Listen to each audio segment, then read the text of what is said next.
Slovenci znamo delati resničnostne šove. Prav, vice, še preden naberejo tekmovalce, vsi zberejo tako ekipo, da imajo popolno pokritost demografije. Recimo ta zadnji gostilniški reality show, ki je bil, ne? Voditeljca Lili Žagar, da gledajo moški. Da je noter Mišota, da gledajo najstnice pa Štajerci.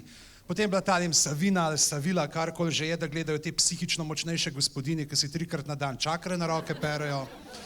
In pa dajo še Angelco Likovič, da gledajo arheologi. Se mogoče res ni toliko stara, ne, ampak podpisuje se s karolinško minuskulo, ima pasoš Svetega rimskega cesarstva nemškega jezika, uhane ima narejene iz meteorita, ki je ubil dinozaure, prva lastnica, Emšo ima 1.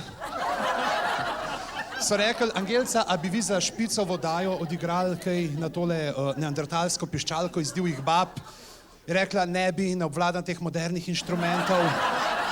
Ampak konec koncev, če ima kdo pravico biti tam noter, je to prav ona, kajti ženska je naredila prvi štrudel na svetu. Zunga jabolka, ki ga Adam pa Eva nista do konca pojedla.